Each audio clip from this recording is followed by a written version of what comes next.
le monde est fou. Moi, aller dans un établissement de santé mentale? Ah non, je vais très bien. Merci.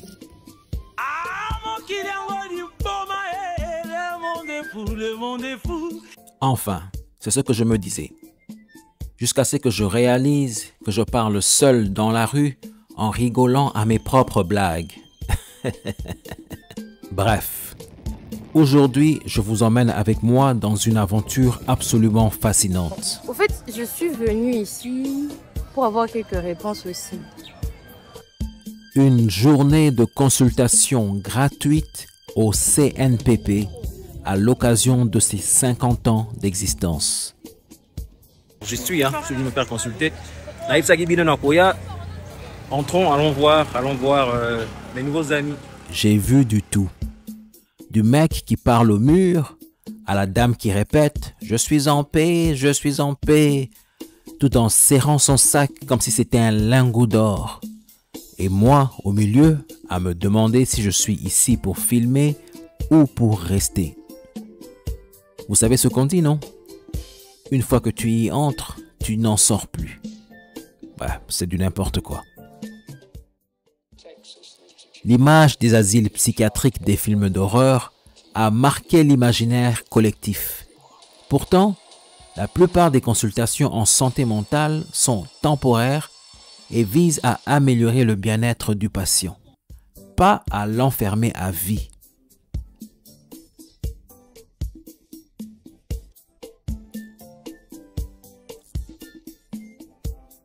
La journée de consultation a fait un buzz incroyable sur les réseaux sociaux congolais. Quelques jours avant, tout le monde en parlait. Principalement parce que les Congolais estiment que ça ne tourne pas bien rond dans nos têtes. Une statistique dit d'ailleurs que 20 millions de Congolais souffrent de maladies mentales. C'est quand même énorme. 1/5 de la population. Vous pensez que la statistique est vraie? Oui, je pense que presque tout le monde a un problème mental. Ici au Congo? Oui. Pas seulement au Congo, et nous tous dans la société générale. Même vous? Oui. Oh, C'est pour ça que je suis venue. Ah bon, vous êtes venu pour la consultation? Oui, je suis venue pour la consultation. Oh, vous êtes arrivé en retard? Oui, c'est ça. Mais vous savez comment je suis, en fait? Je suis médecin ici. Ouais. Je peux vous donner une consultation privée. Ah oui. Ah oui. C'est gratuit, il faut payer. C'est gratuit aussi, en tout temps. Chez moi. Eh, Ouais. je ne viendrai pas. Pourquoi? Vous avez peur de quoi? Et je vais pas venir. Mais quoi? Vous avez peur de quoi? Pourquoi je vais venir chez vous? On se connaît pas? Mais maintenant, on se connaît. Oui. Et votre prénom, s'il vous plaît? Cécile. Vous êtes jolie, hein? Merci On beaucoup. vous le dit souvent. Mhm. On doit se mettre en couple, sérieux. Non, sérieux. Sérieux. Et puis vous êtes stylé. Attendez, ne bougez pas. Non, non, on voit, non.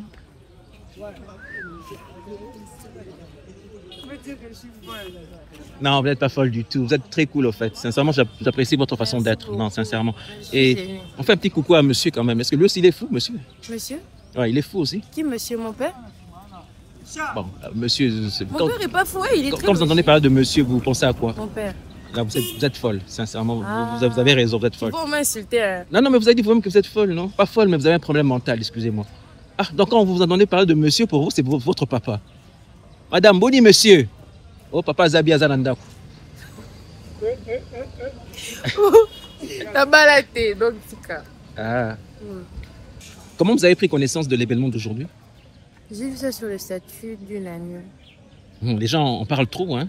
Vous avez remarqué, hein? J'ai pas reçu ça du bouche à l'oreille, mais... Vous avez vu ça sur un statut et directement vous êtes statut, pointé. C'était d'abord, elle avait le communiqué. J'ai vu ça d'abord capture d'écran et puis sur le statut de mes différentes copines, amies et connaissances. Et puis à la fin, comme c'est notre université, tout le monde en parlait et puis... Pourquoi pas? Être fou et avoir des problèmes mentaux, c'est quelque chose de différent. La folie, c'est un état. Et puis il faut savoir aussi, tu souffres d'un problème mental, lequel en particulier? On a par exemple des traumatismes qui sont quand même un certain problème mental, mais c'est pas pour autant si tu as des traumatismes que tu es caractérisé comme étant une personne folle. Ce n'est pas ça, c'est différent. Et vous, votre problème mental, c'est quoi? Ah. Bon, au fait, je suis venue ici pour avoir quelques réponses aussi. Vous êtes sérieuse? Oui. Par exemple, je sais que c'est quand même un petit problème psychologique d'avoir des soucis de gestion de colère. Donc, J'étais venue ici vraiment pour parler avec un psychologue qu'on se connaisse. Mais moi, je suis là. Eh, Je suis certifié. vous êtes certifié? Oui, vous avez un problème de colère, sérieusement. Oui. Donc si je vous pousse comme ça, vous allez vous fâcher. Non, pas du tout. En fait, c'est plus par rapport aux gens que je connais, aux situations qui arrivent. Comme par exemple avec monsieur, votre papa. Mon père? Non, par exemple, les colères, c'est souvent avec monsieur, votre papa.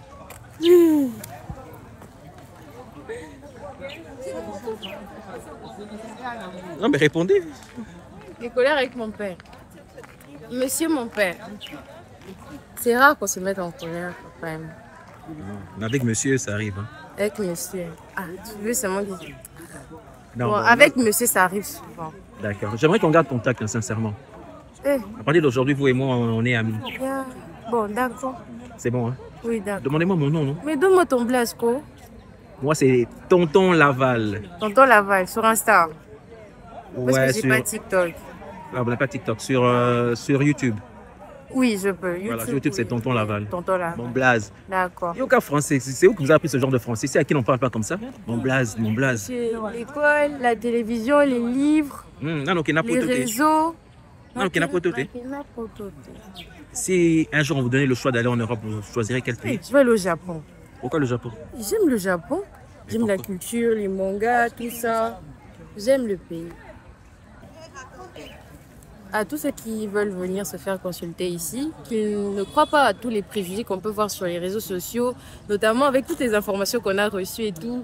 Si tu viens ici, ça veut dire forcément que tu es fou. Bah non, si tu as des problèmes et que tu estimes qu'un psychiatre, un psychologue pourrait t'aider à te sentir mieux, cela ne signifie pas forcément que tu es fou, que tu es folle. Du coup, tu es le bienvenu. Et puis, il y a le monsieur à la porte, il m'a donné le prix. C'est vraiment pas si cher que ça. C'est quoi le prix? Il m'a dit 47 000 pour la consultation les jours où c'est pas gratuit. Moi, on m'a dit 43 000.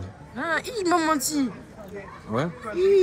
La santé mentale, c'est encore un sujet tabou chez nous. Un peu comme avouer que tu aimes les chansons de ton ex. Pourtant, qui n'a jamais ressenti du stress, de l'angoisse, des moments de déprime? Bizarrement, voir un psychologue, c'est pour les fous. Ouais, non, sérieusement. Beaucoup pensent qu'aller dans un centre de santé mentale signifie être fou ou souffrir d'une maladie sévère. En réalité, ces établissements aident un large éventail de personnes, y compris celles qui souffrent d'anxiété, de stress, de dépression ou simplement qui ont besoin d'un accompagnement psychologique. Sainte-Pépé, c'est un endroit pour les fous, hein, c'est ça? Non, non, c'est une aberration. Le Sainte-Pépé, ce n'est pas seulement un endroit pour les fous. Déjà, par la signification de son initiale, ça dit centre neuropsychopathologique. Quand on voit la neurologie, on voit les problèmes liés à l'AVC, les problèmes de paralysie, les problèmes de perte de mémoire, beaucoup de problèmes des gens qui ont connu des déceptions amoureuses, des gens qui ont connu des stress, par exemple, ceux qui ont été sur des milieux de guerre, ceux qui ont été violés et qui ont développé des maladies à composantes psychosomatiques qui peuvent passer au Sainte-Pépé pour une meilleure prise en charge. Il y a beaucoup de jeunes qui sont venus aujourd'hui, mais je vois, on leur donne des prescriptions pour des médicaments et tout ça. Comment se passe le dépistage pour la folie ou bien pour les maladies mentales? Bon, le dépistage, c'est que quand le patient est admis, il vient, nous passons par l'anamnèse, nous passons par quelques questions.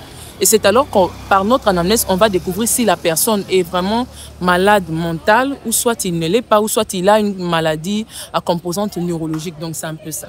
Essayez un peu de me poser 2 ou 3 questions que vous posez à quelqu'un pour le dépistage, s'il vous plaît. Pour le dépistage, bon, on peut dire par exemple, monsieur, pourquoi vous venez nous consulter? Non, je viens parce que depuis un certain temps... Non, laissez-moi répondre. Hein. Vous posez-moi les questions, moi je vais répondre. On va voir si je suis fou. Si j'ai des problèmes de santé mentale. D'accord. Okay. Première question. Alors une autre question, c'est quoi? D'accord. Bonjour monsieur. Est-ce qu'il y a quelqu'un qui a développé une maladie mentale dans votre famille? Vous avez un frère ou une sœur qui a fait la maladie mentale? Non. Non. Non. Mais pourquoi vous venez nous voir? Quel est votre motif de consultation? Pourquoi vous venez nous voir? Parce que chaque fois que j'ai une copine, elle me dit toujours « Yo, Moutou, et ça a bien été ». Et il y a quelques mois, je suis passé à l'ANER, et depuis que je suis sorti, tout le monde me dit « Mais yo, banda okota, kacho, banda obima, Moutou, et ça a bien été ». Moutou, ça a bien été. Je ne sais pas si on me provoque ou si c'est vrai. Bon, on doit peut-être, moi en causant avec vous, je trouve que Moutou est normal, mais on va peut-être plus approfondir dans l'analyse pour voir si ça marche ou ça ne marche pas.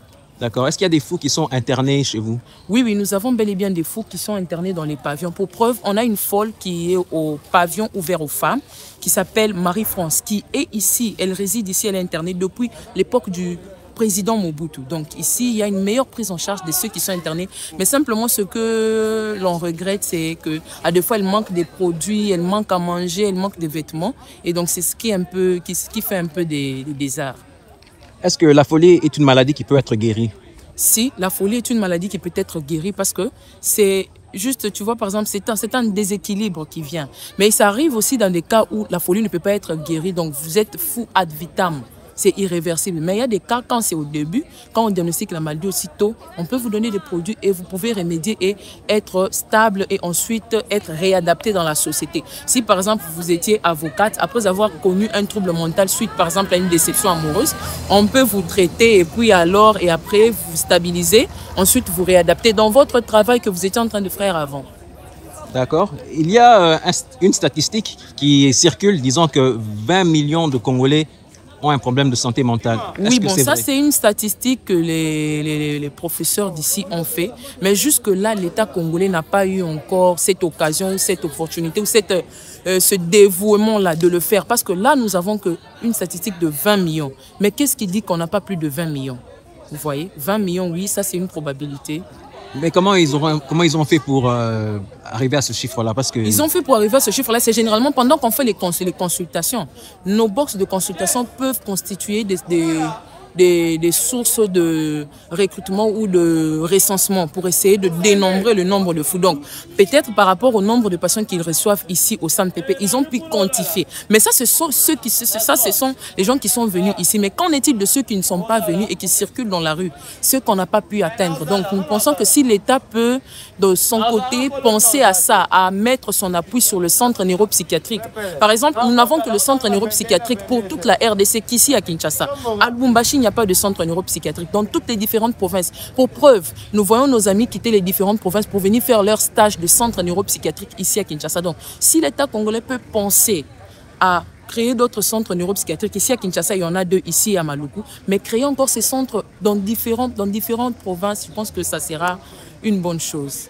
Et parce que notre thème, qu'on a exploité ici, c'était la santé du cerveau, santé mentale. Ce sont des piliers stratégiques pour l'émergence de la RDC. C'est-à-dire, quand on voit des gens avec une bonne santé mentale, on pense que ces personnes peuvent apporter un plus dans ce pays. Mais quand la santé mentale d'un peuple est bousillée, il n'y a rien. Pour preuve, aujourd'hui, nous parlons de santé mentale. On ne voit pas seulement la santé mentale quand la personne est malade.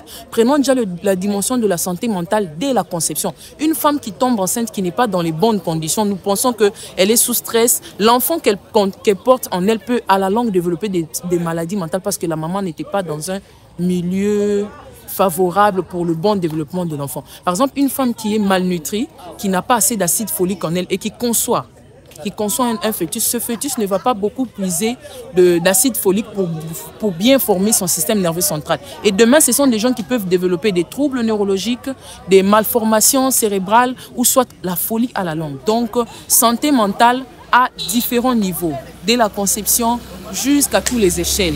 Donc, c'est impossible. D'accord. Et entre les femmes et les hommes, qui souffrent souvent plus de la folie? Bon, on ne peut pas donner jusqu'à présent une statistique pour dire que c'est plus les hommes, plus les femmes, mais c'est 50-50.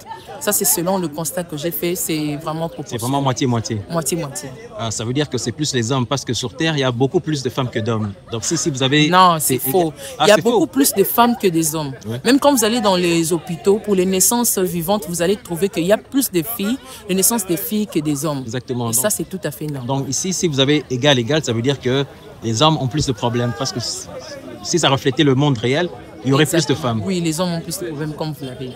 D'accord. Et aussi, par rapport aux relations amoureuses, cette question va vraiment intéresser les jeunes. Oui. Est-ce que vous recevez beaucoup de gens qui sont ici à cause des déceptions amoureuses? Oui, plusieurs. Quand j'étais en psychiatrie, j'ai connu une patiente. Pendant qu'on l'a consultée, on a posé la question pour savoir pourquoi elle était là. Elle nous dira que non, elle avait connu une déception amoureuse venant de son fiancé qu'il avait amené ici depuis l'Est du pays, qu'il a ramené ici. Et ici, comme elle ne concevait pas, l'homme l'a quitté pour aller chez une autre femme. Et elle a développé un trouble de comportement, une maladie mentale. Elle a fait la folie à cause de cette déception amoureuse. Donc, on a reçu plusieurs cas des filles qui ont été déçues et après, elle fait la dépression, c'est-à-dire elle fait la dépression, elle déprime et après la dépression, c'est la folie qui éclate. Donc c'est vraiment courant, c'est fréquent. Waouh, donc Bolingo et Bomaka. Bolingo et Bomaka, mais il faut juste avoir, ce qu'on dit, avoir un moi qui est fort, un moi qui est au-dessus de tout ce qu'on peut croiser comme problème. Vous remarquez que je filme vos mains. Hein? Je ne suis pas mariée, moi je suis célibataire. Oh, je n'ai rien demandé. Oui. Je voulais juste voir vos belles mains. Merci. Okay. Qu'est-ce que vous recherchez en un homme, vous qui connaissez un peu les trucs mentaux et tout? Bon, ce qu'on recherche un homme, c'est qu'il sache, qu'il sache mettre sa copine à l'aise, qu'il ne puisse pas briser. Parce que si tu sais que tu veux quitter une personne, il faut savoir comment quitter. Quand tu sais que la personne t'aime tellement, il faut lui faire comprendre après un long moment que non, je pense que par rapport à tel problème. Mais toi, tu te rends compte que non, ça ne marche plus, on ne peut plus évoluer. Directement, tu quittes du coup. C'est comme quelque chose qui est brutal et ça fait très mal. D'accord.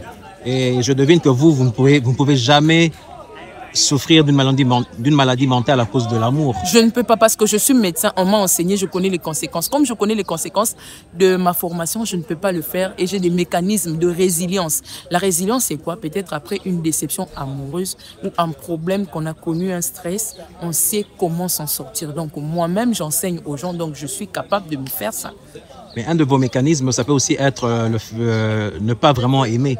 Peut-être quand on a d'une relation, vous dites non, on a ma casse. Non, pas forcément. Quand on aime, on aime. L'amour, c'est quelque chose qu'on ne peut pas mesurer. On peut aussi bloquer. On peut bloquer, mais quand on voit qu'il n'y a pas la réciprocité. Mais quand je sais que la personne m'aime au même niveau que je l'aime, pourquoi ne pas aimer? Mais quand je commence à voir des choses qui ne sont pas claires, pour moi, je commence déjà à me retirer petit à petit pour ne pas tomber dans une situation où je veux me retrouver avec les 4 pattes en l'air. Donc c'est un peu ça ma pensée. D'accord.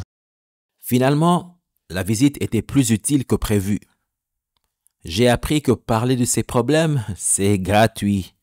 Ok. Sincèrement, j'ai appris que prendre soin de sa santé mentale, c'est aussi important que s'occuper de son corps.